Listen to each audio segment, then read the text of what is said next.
Patrick Allen. I'm with Zurix. I've got Thomas here, and I've got Jonas as well. They're with EHS. So what we've done is we've partnered together on multiple roof inspections and safety inspections with a lot of our different clients and customers throughout the healthcare industry and industrial and even food processing. And a lot of what they do is all OSHA regulated type stuff to let you guys know if there's any violations on the roof, to where we can help you guys with our inspection reports to help you guys get this stuff installed. Basically, I've done a lot of inspection reports for a lot of different hospitals, including a lot of the guys in here as well. And I know it doesn't go unnoticed, but a lot of this stuff is very simple to see, very simple to spot, and it saves a ton of time and headache with falls, trips, HVAC units that are too close to the roof, and your guys are 4 to 6 feet from the edge of the roof, and OSHA takes a picture, and next thing you know, y'all are getting busted with a fine.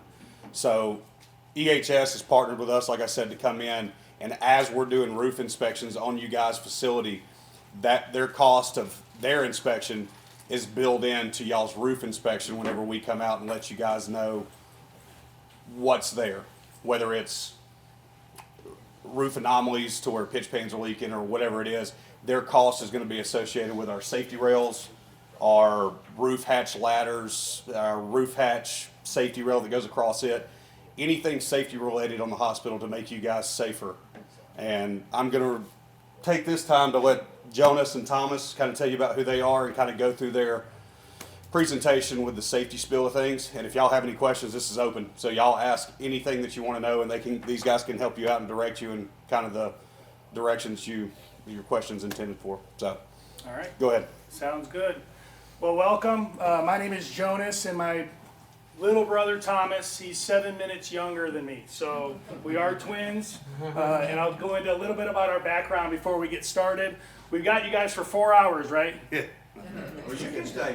We can stay. Yeah. It's Friday at the end of the day, right before lunch. Hopefully everybody has St. Patrick's Day plans for this weekend, right? So, but anyway, so I work for a company called Engineered AHS, or Thomas and I, we own the company. So we do environmental health and safety work for a lot of different industries, and we've been doing it now for he just recalculated, 27 years. So a little bit about us, okay? I know it might be a little bit hard to see here, but that's us when we were younger. We had hair, we were blondes, right? So when we grew up, we were born in Cleveland, Ohio. It was funny, when we went to school, they actually separated us and put us in separate classrooms. I think they didn't want us to be like twin speaking and wanted to get our own friends and all that stuff. So from Cleveland, we moved to Arizona, went to high school there, Horizon High School. We went back, same friends. We all played sports together, football, basketball, all that stuff. And then we were recruited to come to Georgia Tech from Arizona. Thomas played football for Georgia Tech, and then I ran track for Tech as well. He ended up running track at the after. So he was there. Any Tech fans? All right, any Georgia fans?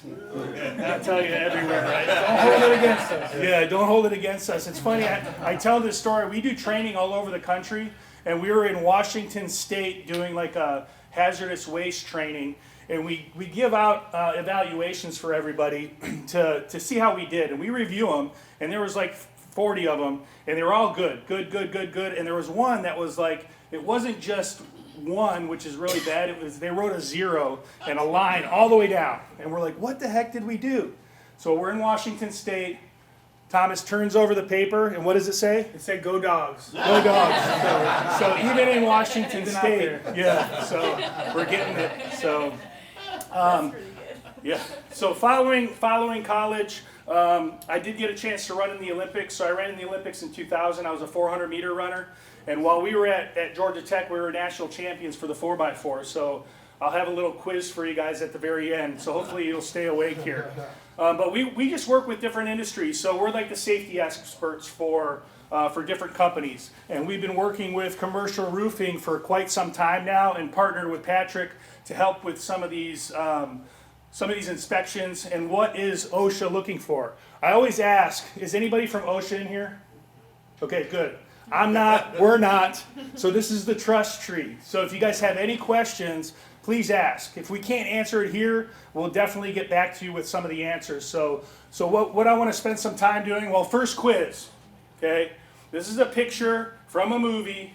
The hands and head have been removed. Ghostbusters. So there you go. That was an easy one. Okay, this next one's a little bit tougher. How about this one? Star Wars. Which one? Which Star Wars? Empire Strikes Back. Incorrect. It's actually Return of the Jedi, the very beginning of the movie. Okay, so we try to throw this stuff in. End of the day, Friday, keep you awake. Okay, so good. Now we'll get to it. All right. So, as a administrator, hospital engineer, who has access to the roof? Who can get on that roof? Facilities. Yeah. Facilities. Okay, so facilities. What about general employees? No. What if they try? Can they get up there? No? Okay, all right, well, good. So you got maintenance. What about contractors? Yep. We let them. If you let them, okay. Patients? No? Jump out the window. Jump out the window? General public? No? Any others? Is there anybody else that you can think of that has access to the roof? Okay. Depends what's on the roof. Okay. So a lot of different situations. So I pulled up in the news, and this was from this year or end of last year in Woodlands, Texas. A maintenance worker was taken to the hospital after falling from a hospital roof on Sunday. According to Woodlands Fire Department, crews arrived. They found that the worker had fallen 20 feet from one roof to a lower roof, okay, with limited access. So there were no railings around this roof. So it was a maintenance guy. They didn't go into detail on what he was doing, whether he was working on HVAC or doing something, but he had a fall. Okay, and what do you think? What's the cost of a fall? What's the overall cost to an employer if somebody falls and is injured? What's that? Death? Yeah, death. Let's say if we had a fatality, what about a dollar amount? What would that cost? Hundreds of thousands? So actually OSHA has everyone know what OSHA is? Occupational Safety and Health Administration. They deal with safety in the workplace, right? They actually have a calculator where you can calculate what a serious injury or a fatality costs you. So on average now, direct and indirect costs, it's about 1.5 million after you factor in all the things. You think about what does it affect, right? You know, you got your dollar value, then you have bad publicity could be something, right? Insurance, all that kind of stuff. So there's a lot of things that go into that. So, yeah. So just thinking about that, a lot of the things, Patrick mentioned it, a lot of the things that we're doing in the inspection, I mean, they're not, you can identify them, okay? It's not like rocket science to see that, hey, maybe we need a railing here. So this shows you that what the cost could potentially be. And then I found another one here. This was when it was in Illinois. A woman dies hours after being found unresponsive on the hospital roof. Jennifer Barrick was strongly criticized the safety protocols at Vista Medical Center. So a patient got on the roof. It was wintertime and she froze. Okay, so how would a patient get on the roof? I know we say, oh, there's no way. Okay, she froze, she didn't fall. But these are the kind of things you might want to think about when you're doing or thinking about when you're looking at the roof and trying to eliminate or identify different hazards. Maybe there wasn't a lock on the door. Okay, so rooftop safety, some of the things we're going to cover today. We're going to talk about fall protection requirements, requirement to provide fall protection. So if you have maintenance or facilities go up on the roof, as the employer, we're required by OSHA to provide some sort of fall protection. And now I know we think fall protection, it's a harness. It's not always a harness, it could be guardrails. Okay, if it is a harness, what's our anchor point? So we'll cover a little of that. There are some options for warning lines and monitors, guarding covers. Anybody have ladders at their facilities? There's a whole standard on ladders, okay, both in the construction standard as well as the general industry standard. And then any other hazards. So OSHA's guidance on rooftop safety, plan. So plan ahead to get the job done. Provide the right equipment. That's our role as an employer, is to provide the right equipment for that. And then train workers on how to use it. So whether it's facilities, maintenance, whoever's going up there, you do have to put them through a training program on how to utilize and keep themselves safe. Some frequently cited standards. from OSHA. So these are, if OSHA does an inspection or they follow up because somebody had an incident or an accident, these are kind of the top things when we're talking about a roof that they could fine you for. What's the maximum fine OSHA can give you now? They've adjusted their fines for something that they would call a willful, which is, you know it's wrong, you just didn't fix it. What do you think the max fine is now? Anybody know? Used to be 70,000, now it's 168, I think, 168 something thousand per violation. per violation. So They've caught up with inflation. Before it used to be environmental rules, you break those, big fines. OSHA wasn't, super high, but now they've gone higher and higher and higher, just from a citation standpoint. So, yeah, and then I don't know if you'll know this, but OSHA, currently they have what's called local emphasis programs and national emphasis programs. Basically what it is OSHA puts out things that they want their inspectors to focus on. And so one of those on the national level, which means everywhere, is fall protection. So like an inspector, they're inspectors, and they don't have that many, but their inspectors are instructed, if they see somebody working at height without protection, they're instructed to stop unless they've got something else more important, I guess, on their list of priorities, to stop and get that individual down. And then you can imagine they're on your site, they poke around, then it goes from there. So, but it's inactive. It's been active for several years, but it's one of those things that they're instructed to do. So, because you think about it, there's imminent danger there. Falling from height at 20 feet and hitting the ground, there's a real big potential that you could be seriously hurt or a fatality. So these are some of the different standards. These are the most frequently cited. So duty to have fall protection is number one. So the most money or the most fines they've given are for that. Ladder safety. So some access might be via a ladder, whether it's a fixed ladder outside, whether it's a portable ladder. So there's some things with that. Fall protection training. So training employees on how to use it properly, how to identify hazards. That's one of them. Eye and face protection. So I guess this is not just roofs. So you think about the internal part of the hospital, with all the personal protective equipment. That was one of them. Scaffolding requirements. So if you're doing any kind of construction work or anything on the outside of the building, that's another top one. General health and safety provisions, head protection, fall protection systems, and then ladder training requirements. So you'd be surprised, but if your employees are gonna use ladders, you got to put them through a ladder training or some sort of ladder training. You can do it yourself. You just got to document it. And even here, these standards right here are construction standards. Which ones? OSHA has got different standards depending on the type of industry you're in. So you've got industrial standards, which are a different number on here. What applies to y'all? What do you think? Is it construction or is it general industry? General industry? Both. It's both, right? It could be both. It depends on what's going on, right? What are we doing, right? If you have your employees up top servicing HVAC units or clear and drains or whatever, or if you're contracting out to do additional construction. So it all depends. It depends on what's going on. So both could. Yep. So if you have a contractor that comes to go up on your roof to work on equipment, you're still under that rule? Yeah, absolutely. Yeah, you're right. You're either under the construction standard or general industry. Same thing depending on what they're doing. But yeah, they do apply. It's not on him to do it. It's on everybody. There's the host employee, but then it's on him also. So there's got to be it's almost like a contractor agreement between y'all. Are we hiring you because you're providing the fall protection, you're doing this, and that, or is it something where we have it, you apply with our policy and what we do? So there's kind of a exchange of information that has to happen. So absolutely, you think if there's a fall, someone falls and is seriously injured, who are the lawyers going to go after? Everybody, right? Them as the employer, you as the host site, all that stuff's fair game. So, And guys, a big thing for us is what we see in the roofing industry as well. How many of y'all have logbooks on who gets to go onto your roofs and that they're there all the time? So not only does that help with leak prevention in certain areas too, where where people are at, but you also have a logbook of, hey, this is the competent person that is on the roof.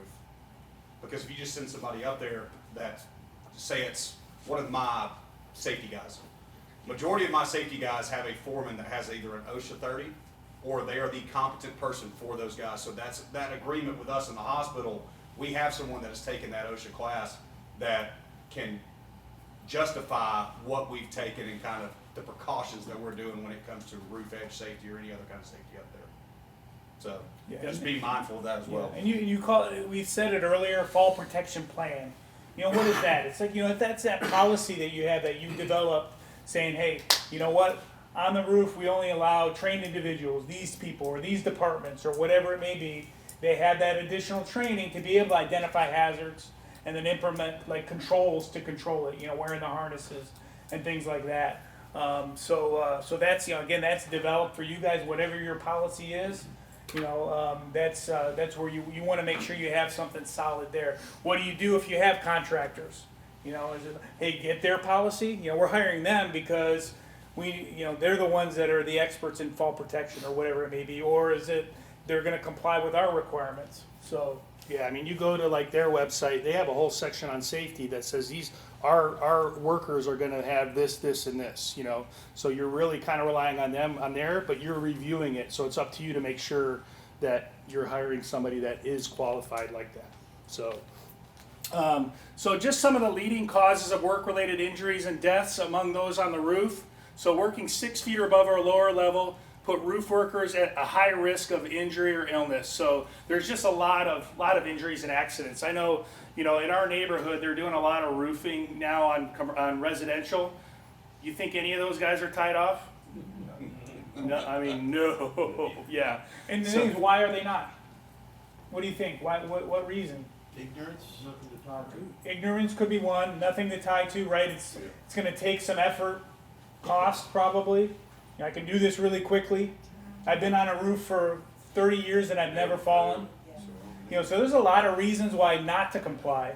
You know, but again, it just takes once. I mean, we're part of a conference in Savannah. It's a safety conference every year, and they have a speaker, and it's very powerful. It's called Kids Chance, and it's children who have lost their parents due to like a workplace injury.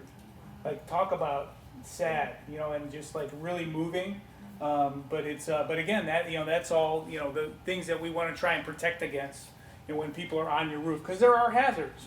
So Are there OSHA rules for residential roof workers? Oh yeah, absolutely.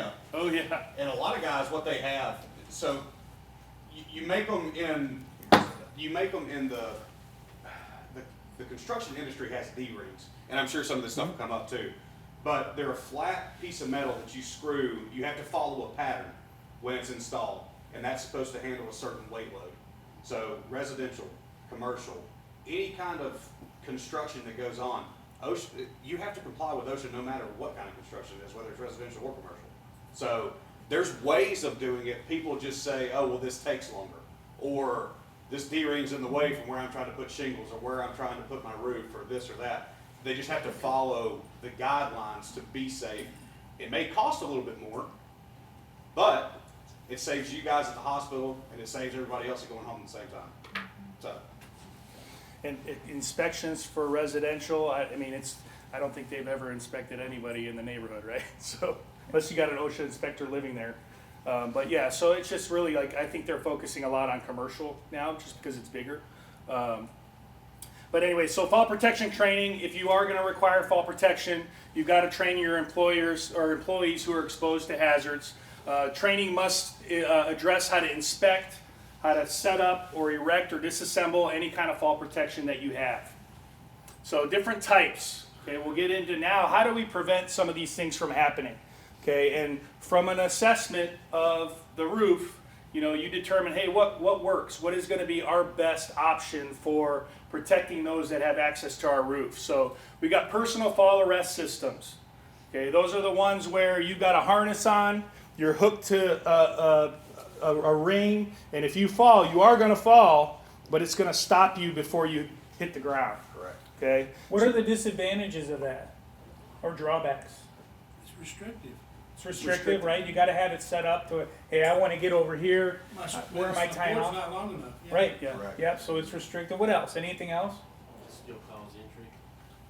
Yeah, I mean, you have the fall, it may catch you, but there's still, and anyone ever been in a fall with a harness on? It doesn't gradually slow you down. Now, it'll slow you down to where you're still alive and keep you from hitting the ground. But it does. You can be injured from that itself, or swinging and all that. There's lots that goes in. People wearing it correctly. That's another factor. My training on how to wear this fall protection. Am I doing it right? What am I tying off to? If I tie off to this table, is my anchor point's this table? Is that gonna stop me? No way. What about that anchor point that's been there I don't know how long? Okay, so it's just a different way of looking at it and the different types of equipment. Same really disadvantages. You're relying on, well, you're not falling, but you're relying on the employee to do a lot of stuff. They gotta wear it properly. They can't take shortcuts, that sort of thing. So anything else on that one? No? Okay. The next one, which we've got some examples here and the rest of the presentation we'll be talking about, is guardrail systems. Okay, so OSHA says you can use a guardrail system instead of a fall arrest or a restraint system. So we'll get into that. At the end of the training, if you're not familiar with these from tie down, come on up and check them out. These are awesome, and I'll let Patrick talk to it a little bit more, but you don't have to screw them in. You don't have to mount them, okay? You can move them and that sort of thing, and they are compliant with the OSHA regulations for the amount of weight that needs to be put on them. Warning lines and safety monitors, and then covers. So these are just some different systems. So here's an example where, since we'll talk about the guardrail system, okay? So when we're coming in to do an assessment, okay, these are just some of the things that we're gonna look for. This is what we would document on the roof. Do you have any roof hatches? How many of them are there? How do we, where are they? And then recommendations on how to protect those roof hatches. So this is the same company, Tie Down. They have this, have you installed any of these, Patrick, the roof hatch? I have, Okay. yeah. So, and guys, like I said, I've worked with 90% of y'all in here. Yeah. These systems right here are at cost, they're $1,200, okay? Just the rails that go around the roof hatch. $1,200 allows you to have a cage around your roof hatch. It allows you to be more safe when you're coming up, to where if it is open, to where people are on the roof, they're not stepping backwards and falling down the roof hatch too. So to install it, it takes, your guys can install it. It's a couple bolts that attach to the edge of the roof hatch.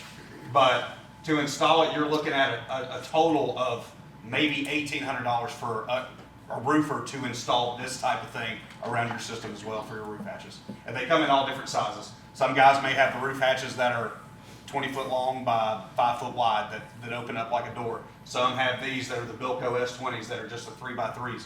But they come in all different shapes and sizes. So you think about it, that's what we, yep, go ahead. I guess I'm sitting here thinking, how does, we get by the building code and all that, you inherit this, and you've got all these situations everywhere up on your roofs. Yeah. Then make it through the design and construction checklist for all the different agencies that check off as hospitals. Is this new? No. This is not new. No. So, I'm sitting here looking at that picture, and I've got that situation in 3 or 4 buildings Yep. across apps. so I don't understand how it gets by. negligence, and I'm not saying that to be an ass or to call anybody out by no means, but it's negligence is what it is. Because to be honest, every one of those roof hatches should have a safety rail around them, no matter if it's an industrial, office, school. 90% of the schools have these now. They won't allow you to put them up without having them on there. A lot of the customers that I'm dealing with on the industrial side, we have to install those on there as well. So for a hospital not to have it, I get it, but it's just, people look over it. And from a compliance standpoint, the chances of an OSHA inspection, what's your best chances? When would you have an OSHA guy come in there and see this? What do you think? Anybody had an inspection before? Never, okay, good. Hopefully not, right? So why did they come? Do you know what the reason was? Not quite sure, well, there was a couple of visits I've had for Okay. OSHA. One of them was a complaint about the guy loading the incinerator, which was a while back. Got wrote up for that because he didn't wear his stuff, and the reason we got wrote up is because we did not fire him because he was trained. The other one was he went to the roof, no, this was, excuse me, an OSHA inspector before, now joint commission. He went up on the roof and found some exhaust fans that didn't have labels on them. Yep. Yeah. So complaint, that's really one of the, I mean, if you're hiring, firing, getting rid of new and all that, that's, anybody can call, right? And whether it's legit or not, there's a potential they could, that could happen. Another one would be if you had an injury that you had to report. So if you did have a fall, who knows, if you had some bad press over something, you got somebody watching it and they're like, oh, I drive by that place all the time, I'm just gonna stop, So I'm thinking, the odds of somebody getting on the roof, I don't know, as far as an OSHA person, but that's really the reasons why. And then you were saying, I mean, as an employer, and if you have that, it is the responsibility to remedy it, whenever you can. Yeah, So- and speaking on the standards aren't gonna tell you exactly how to apply the fall protection. They just say, hey, you gotta have fall protection. What is fall protection? It could be harness, it could be railing. For this, once you're on the roof and that thing's open, now it's a floor hole, right? That's why that's gotta be enclosed, because floor holes have to be closed, right? So there's, again, they give you guidance, but it's up to you to implement these things that would put you in compliance with what the rule says. How you do it is different. It's like I hear it all the time at industrial facilities. They get this big machine from Italy or something. Comes in, it's not guarded. It's got pinch points everywhere. Like, how does this come here? It's right from the manufacturer. Doesn't mean it complies with OSHA, right? And based on how we're using it. So this is just one option on how to remedy, and one thing we would suggest, saying, hey, this is an easy way to get into compliance when we identify roof hatches on a roof. So here's some other ones. This is actually, similar to the ones we brought here. So if you wanted to take a look at these, we identify any exterior ladders. Are there exterior ladders, that lead up to the roof? And how are those guarded? Anybody have like cage ladders at their facilities? So there have been some changes, OSHA changed. Cage anymore, right? What's Correct. that? I'm going into Yeah. that right now, we're putting one up, Correct. and Yeah. it was a big pipe door, Yeah. and it really got, where the hell's the ladder? Yeah. What I'm saying. Yeah. But it said now there's no longer a requirement for the cage. So if you have a cage, I think it's by 2036 is Yeah. what we're talking about outside. If you have a cage on your facility, it has to go. By OSHA will- 2036. Yep, as in 2036, if you have a cage on your ladders outside, OSHA's requirements now is that root or that ladder has to go away with that cage. So let me get this straight, OSHA required the cage. They Correct. did, yeah. They For required it. years. So everybody's got cages. Now OSHA comes back and says, I'm gonna write you up if you leave it. Do you know why By though? the year 2030. The reason why is because they had a cage. Yeah. When you're climbing up the cage, you use the back of that cage if you get tired to lean back on the cage. What people were doing as you get these 40-foot ladders, 30-foot ladders, you get either an older, I mean, it's hard to climb 40 feet at one time with that type of stuff. So now they're requiring breaks after 20 feet? Yeah. You have to have a landing. Landing. You have to have a landing at 20 feet. And then you have to have a retractable yo-yo, and your guys have to have a harness on climbing the ladder. That is the new standard coming in 2036. So there's no cages, none of that. People were slipping, they were leaning back on the cage, and then when they would go back up, they were slipping in the cage. It wasn't catching, it was killing them more or less. The fall was going to kill them anyway.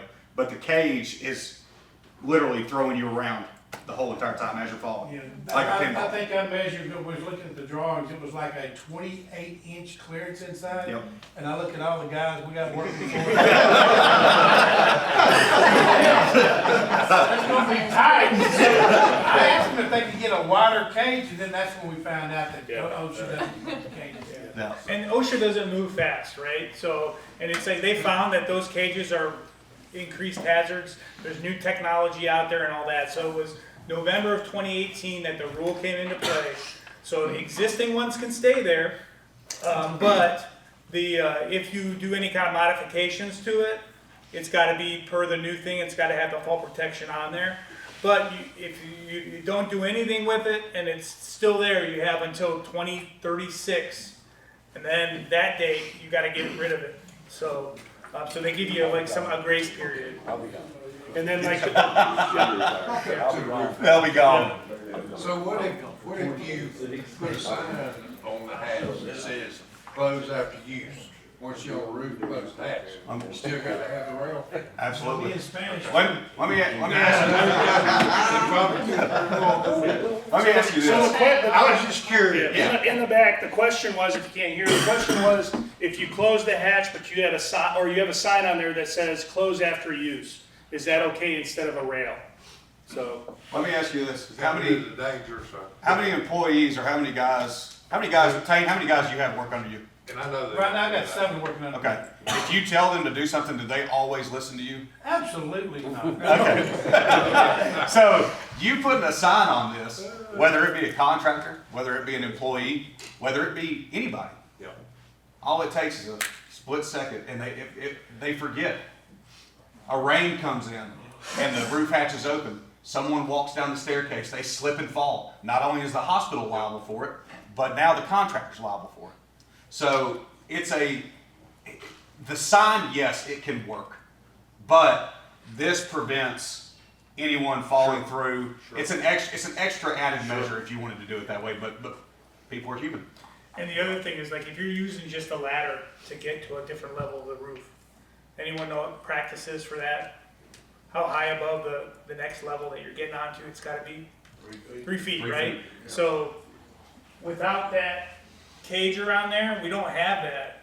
Here, it's already built in. So you have that extra 3 feet to be able to stabilize yourself and get off or get out. Is anybody ignoring the fact of how bent that vent pipe is?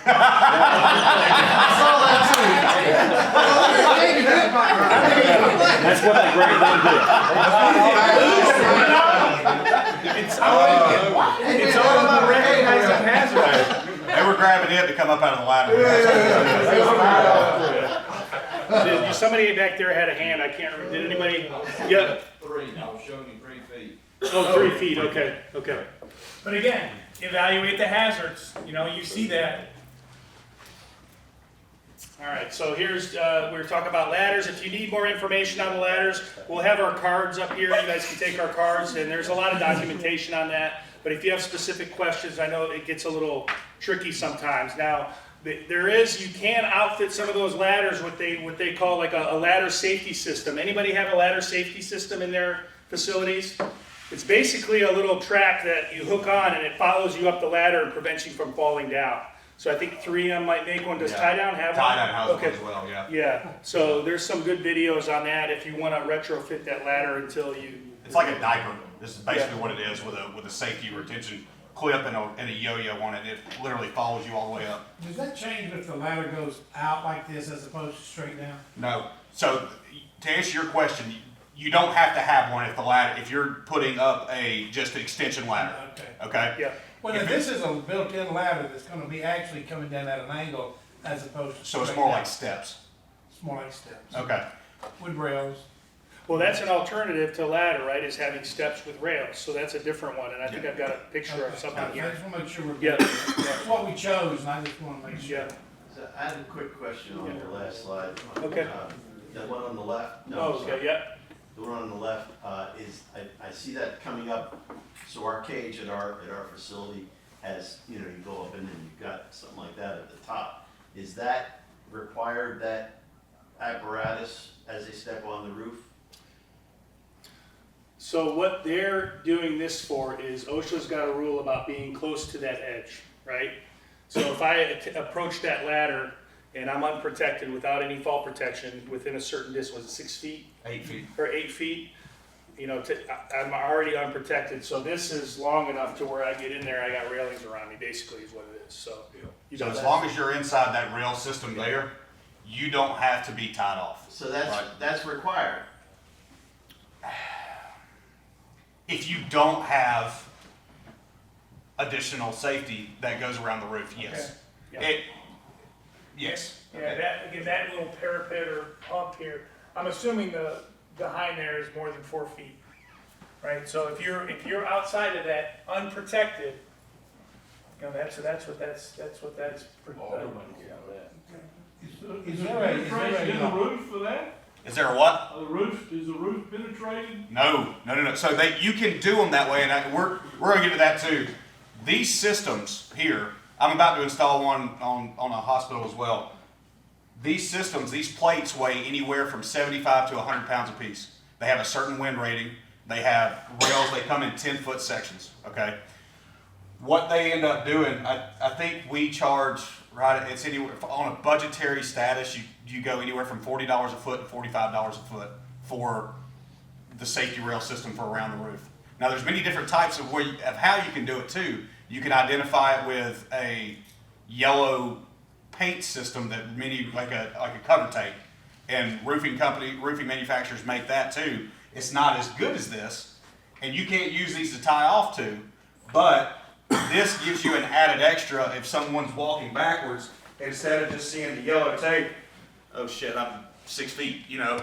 At least here you have something you can bump into and it kind of catches you, instead of walking backwards and not seeing the yellow line. But you can get the ones that are roof mounted, but it adds penetrations to your roof. More areas to leak, more areas to maintain. These, your guys can move and maneuver, and you can put them wherever you want. So if there's a safety delicate system, like for example, if you've got a HVAC unit that's 4 feet from the edge of your roof, right? You put a 10-foot section right there on the back side of it, so the guys know, hey, I can't back up to this area, and it's safe to work around that area. And a lot of places that I'm seeing, I don't know why they designed it this way, but you can get to where some chillers are butted up to the roof edge, or they're within 2 to 3 feet. You move these to where it benefits you guys and your engineers the most.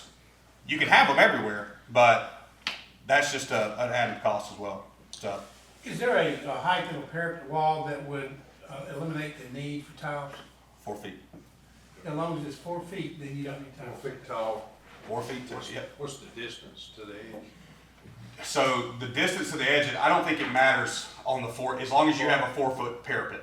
Well, if you don't have a 4 foot. Oh, it's 8 feet. It's 8 feet. 8 feet. Yep. If it's under 48 inches, you have got to be tied off within that 8 feet. Is that requirement different for roofers versus standard employees? Absolutely not. It's all the same. All the same. If you've got guys that are going up there working on the HVAC, I know some of y'all's guys actually work on the HVAC units. Right. If you've got guys that go up there and they're just sitting across the road watching a job site and they take a picture of your guy doing an inspection or working on the HVAC, that's one violation. Another guy comes up, walks again, that's another violation. And they will keep hitting you and hitting you and hitting you. Probably $2,000 fine every time they see it. And they'll sit there for about $30,000. And they'll take as many pictures as they can. And then next thing you know, you've got a 40-page report and OSHA's coming to talk to you in the director's office. So a 200-pound man that might stumble going backwards hits one of those railings. And it ain't falling off. Okay. Yeah, so these are rail. Yeah, I think these are supposed to be sideways. But, Yeah, so they can go sideways, but what you do tighten is them up. you tighten the clamp system down. These plates weigh 100 pounds apiece, and as this system is put together, these things, they've got a plastic bottom as well that sticks to the roof and it grips to where it doesn't pull on the TPO, it doesn't pull on the modified, it does none of that, it stays to the roof. It's almost like a suction. So, you can leave them there. Yeah. You don't have to pull them up every time. They can be permanent pretty much. yeah, So. they can be permanent or you can move them. Like I said, in any safety critical area, you can move them wherever you want. So here's Within 8 foot of the edge. Correct. And it's just on flat roofs. Okay. Now, obviously, you can't put these on a 12-12 shingle roof, right? If you do, it's just it's a nightmare. But if you have shingle roofs, there's another D-ring that you can install that's permanent for those systems, and it goes into the wood deck with treated fasteners and everything else, and it makes it safe for shingle roofers to get on there. and allow them to get to each edge that they need to get to as well. They make different safety apparatuses for different roof systems as well. So here's an example. This just shows you that ladder safety system I talked about. Okay, so you got the little wire that goes in the middle of the ladder, and then the worker's got a harness or a belt on, and then that little the unit here on the left follows you up as you go, and it prevents you from falling, so it'll stop you. Here's some other ones. So we talked about the steps, like the slanted or at an angle here with the railings. I assume that's what you were looking at. But if you have any kind of, and when we do our assessment, we're going to identify level changes. Anybody have just one level? Probably not, right? So you got a lot of different level changes. So there's a lot of options for how do we get our workers to transfer from from level to level safely. Okay, and it depends on how high it is, what that level change is, and there's ways to make it safe. You got anything where you talk about that? Yeah. So I got something too. How many of you guys have ammonia lines or electrical or any of that stuff that runs across your roof? Yeah. Chiller lines. Do you have a way to get across? Do y'all have these that go across certain areas to where you can get through? Couple places. How many of your guys walk on top of them? Dented insulation. Yeah. So tie down, and we install these as well. And you can put them in certain areas, but the majority of these things, and it never hurts to have more to be able to get into certain areas rather than the guys walking on ammonia lines or whatever kind of lines that you have and breaking something or tripping and falling or whatever it is. I know they want to take the path of least resistance, but those are a big help as well. Yeah, I mean, those are hazards in addition to fall, right? You've got chemicals, like what if those lines break? Then that's a whole new issue, so. all right, so this just shows unprotected edge. You put up the railings there. That ain't 8 foot from the wall. That is not. That's from the tie-down site. What was it? Yeah. But those are all things that would be identified in the assessments too. Correct. So That does bring up a good question though. If it's 8 foot from the edge of the roof, and you still have to maintain that 8 feet of roof, that means you're going over the rail. Right, anytime you would be outside of that rail, then there would have to be additional fall protection. The rail is your fall protection. I'm not saying you time to it. That's keeping you from getting to the leading edge. Any work outside of that, you'd have to be strapped in. Yeah.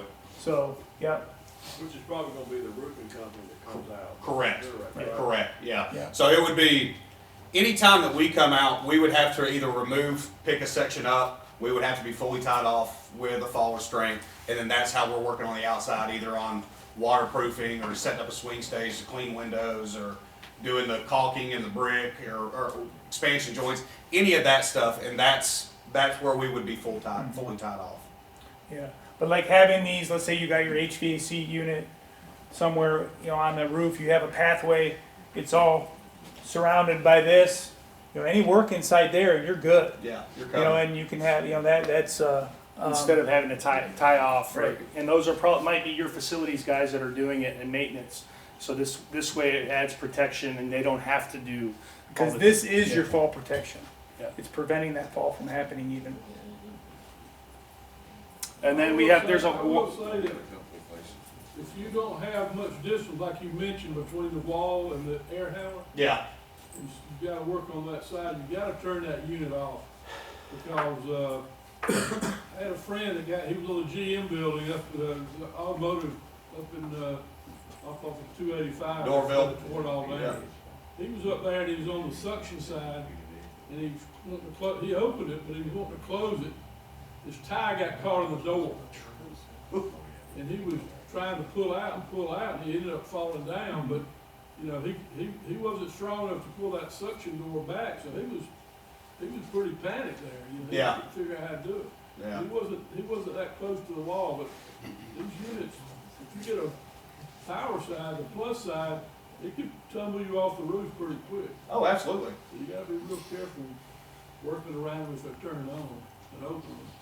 Yeah, and that's something. Those are other hazards that would be identified. Like any electrical hazards on there, any, trip and fall hazards, all that kind of stuff. There's a lot more than just the edge of the roof. So, all right, also warning line systems. They do have some, there's in the standard, this is an option where you could, in some areas, have warning lines or have a monitor there. Can you talk a little bit about that, Tom? Or did you, yeah. Again, this is like, you have to prove that no other fall protection is feasible, which is very kind of difficult to do most of the time. But you think about warning lines, this isn't preventing a fall, right? This, you can get there, you can get through it and all that. So a warning line with a monitor means another individual saying, hey, you're getting close to the edge, all work's got to be done. But that's these are all types of fall protection. But this on the list of, I guess, hierarchy of controls is the last. That's, again, if nothing's feasible and you have other controls in place to keep your people safe. So, And then skylights, do you have any skylights that are unprotected on the roof? You want to identify those, and those do have to be protected with a cover, something that withstands a certain amount of weight. I can't remember the exact weight on there for, is it 200 pounds? yeah, same. Yeah, for a skylight cover. So they make covers like that, and they also make, they call them gel bars, but they put them on the inside of the skylight as well. And it's got a net, so the bars will catch you and the net catches you as well for the inside of the skylight. So also, if you've got existing, and we already kind of covered this, if you've got existing fall protection, existing anchor points, you do need, it's up to you to make sure that you get them like certified, is what you said, get an assessment by somebody that does that. You don't want to rely on that stuff without knowing that it's sufficient for that. Any questions? I know we went a little fast on that stuff. You guys got any more questions on that?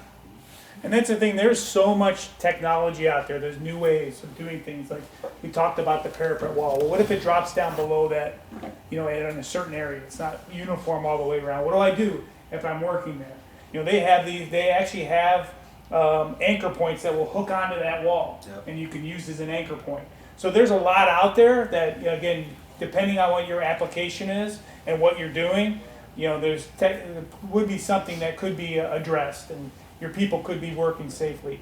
We have a lot of different clients. I have one that it's a hangar with planes. They got to work on the wing. The wing is over 4 feet. They got to have fall protection. Well, how are you going to get fall protection on there? Well, they decided to build like ladders and things, but we looked into, there's these suction cups that are your 5,000 pound anchor point. Things like that you don't think about, but there's a lot of options out there, I guess. And, depending on what your application is. So there's a lot of technology out there, and, Tie Down has done a great job with identifying some of the pains on there and having some good options for it to make it a lot easier for us. All right, so another point, just as a side, is you've got workers that are on the roof. Let's say you do have a fall, or you have somebody that's, fall arrest and it stops them. What's your plan? You have to have an emergency action plan. How are we going to get them down? Okay, how are we going to evacuate somebody from there? So just to wake everybody up, hopefully the sound is loud enough on here. I put a little video here on training and how to drill with your employees. Otherwise, everything could potentially go wrong. So other than that, any questions? If you all want to come up and just check out the system here, I know it's not tightened up, but feel how heavy these things are. Other than that, come up and grab our cards if you need them. We'll be around, ask questions, and we're here for you. We want to be a resource. So thanks, everybody, and that's you guys.